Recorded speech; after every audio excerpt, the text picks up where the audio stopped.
City of Seoul is thrown into chaos when a criminal organization that worships demons emerges. They commit murders and carry out horrific purges. Even the police are powerless against them. Through an intermediary, an old man approaches a demon-hunting organization seeking help. The head of the demon-hunting and exorcism group is Bago. He's accompanied by his two trusted assistants, Sean and Kim Gum. This man's daughter went missing a month ago, so he asked Bago to help find her previously. The police team was attacked while searching for her. Two died and one was seriously injured. Everyone believed the devil-worshipping group was responsible. Bao took on the case, advising the missing girl's father to rest assured, go home, and wait for news. However, this wasn't just an acceptance of the job. It came with a substantial payment. Bagu gave Choi a sum of money as a referral fee. After locating the devil-worshipping group, Bagu and his two assistants set about their mission, heading to a hangout spot frequented by criminal gangs. Deep inside lies the lair of a demon-worshipping group. They are holding a missing girl captive to possess her body. With his fists clenched, Bagu charges in to take down the guards. One of them takes a powerful punch and is sent flying into the place where they are performing their ritual on the girl. These half-human, half-demon creatures immediately attacked Bagu, but how could he? He dealt with each one without breaking a sweat. They slowly succumbed to Bagu's thunderous punches. Seon then approached the missing girl. She began casting a spell to summon the demon within her. Meanwhile, assistant Kim Gum was filming Bagu eliminating them to create evidence to convince everyone of the demon-hunting guild's faith.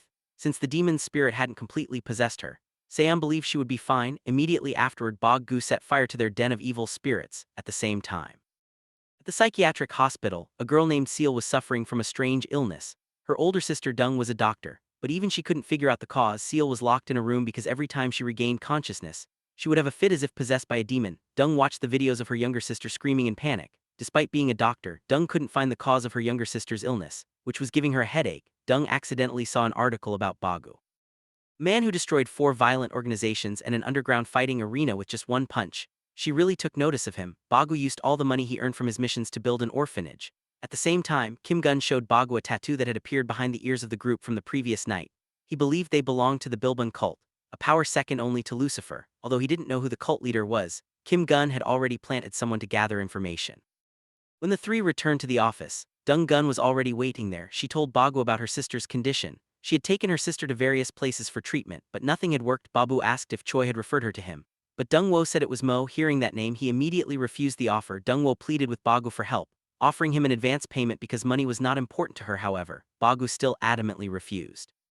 Dung Gon then gave Sazun her business card and her sister's medical records. She asked Sazun to pass them on to Bagu because there was no other way to save her sister now. Back at the hospital, Dung Gon checked the surveillance cameras but saw nothing. She panicked and ran to her sister's room but couldn't find her there either. At that moment, Seal suddenly appeared behind them like a ghost. Dung W turned around, but then disappeared again. Then suddenly, Seal reappeared on the bed as if nothing had happened. Meanwhile, Kim Gun was trying to convince Bagu to watch the video that Young Gun had sent. He thought that since Mao had introduced it, the matter must be very serious. But Bag Gu said no and reminded Kim Gun never to mention Mao's name in front of him. At the same time, Father Marco himself came to visit, but Bagu felt no excitement at seeing him again after 10 years. Bagu had always resented Father Marco because he had once nurtured Lucifer, a demon who killed children and nuns, so Bagu believed he also bore some responsibility for this. Marco didn't expect Bagu to forgive him, but he hoped Bagu would help Young Gun. Bagu said nothing, then turned and left. Meanwhile, Seon and Kim Gun recalled the moment Bagu saved them both at the orphanage. If it hadn't been for him that day, they would both be dead by now. They truly wanted to help Dr. Dung World, so they both decided to watch the video she sent. Dung Wo explained the cause of her younger sister's inexplicable illness. It stemmed from a panic disorder she suffered 5 years ago when their mother passed away. She had to adjust to a new environment. She was more stressed and pressured when she isolated herself all day to focus best on her audition for the lead dance role. She was so focused that she didn't even notice her older sister calling her name in the following days. She exhibited very strange behavior. She seemed possessed, appearing and disappearing suddenly like a ghost. These bizarre behaviors forced Dung Gon to install cameras everywhere to monitor her. Then one day she unexpectedly stabbed herself. This left Dung extremely distraught. Bagu had thought a lot about the situation of the two sisters, so he decided to watch the video she left behind. Her behavior was becoming increasingly erratic. Dung took her sister to a psychiatric hospital for treatment, but it was ineffective. Instead, her condition worsened, leaving Dung Gun helpless. Kim Gun watched all the videos that Young Gun sent. He discovered something strange on the day Young Gun and his sister moved house. One of the security camera installers also had a tattoo of the Lucifer cult. Lucifer's real name was Joseph, someone who had grown up with Bagu in an orphanage. Both of them possessed abilities far superior to other children. Bagu possessed exceptional strength and physical prowess.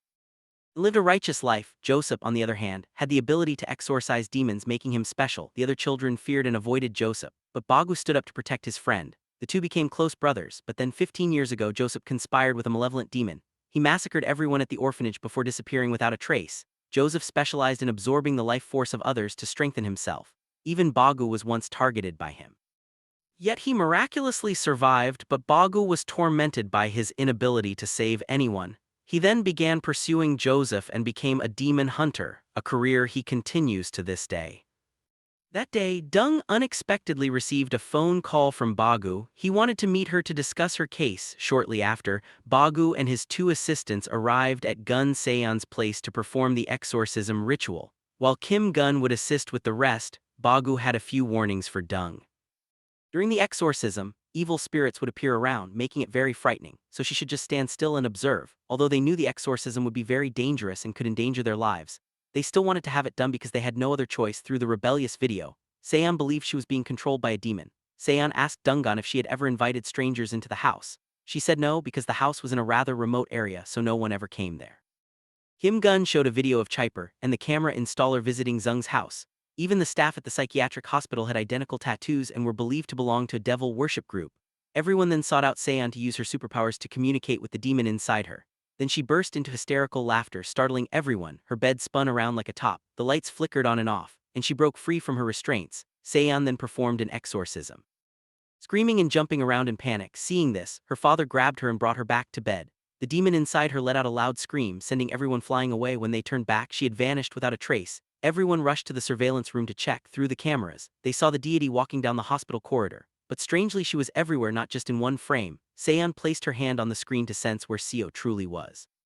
She immediately realized she was trying to escape. As she ran towards them, the other rooms suddenly burst open. Patients rushed out and attacked the group. 3 told everyone to go ahead while he stayed behind to handle the situation. They tried to head out the main door but were stopped by security guards. Using her superpowers, the demon inside her caused the security guard to suddenly collapse. By the time everyone arrived, she had already escaped outside. Seeing her younger sister standing in the middle of the road, Dung Kwon panicked. At that moment, Un began to have another episode. Then she fainted in Dung's arms as if the demon had left her body. Just then, a truck sped towards the two sisters. 3 guardians appeared like gods to stop it. The demon inside Seo was too strong for Sa Johan to recognize. She believed that for this to end, they had to find the source immediately. Everyone took her back home. Seo was tied tightly to a prepared chair. Everyone was ready to capture the demon inside her. Seo screamed, shaking the house. Then suddenly she burst into tears and begged everyone to save her. Her body alternated between demon and human, leaving everyone bewildered. Seon sprinkled a white powder around her. The exorcism would involve many steps, but the first was to make the demon reveal its name before it could be expelled from her body. Seon began placing his hands on the demon to force it to reveal its name.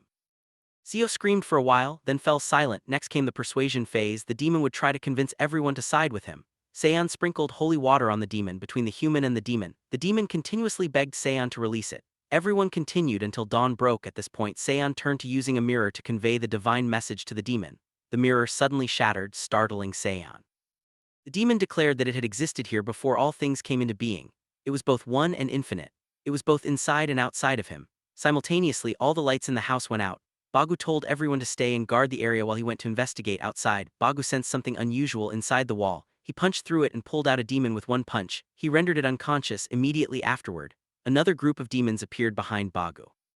And they all rushed in, receiving a barrage of punches from him. In just a moment, he had subdued them all. One of them unexpectedly threw a white powder in Bagu's face and quickly fled. Meanwhile, the demon inside Seo began to provoke Seon.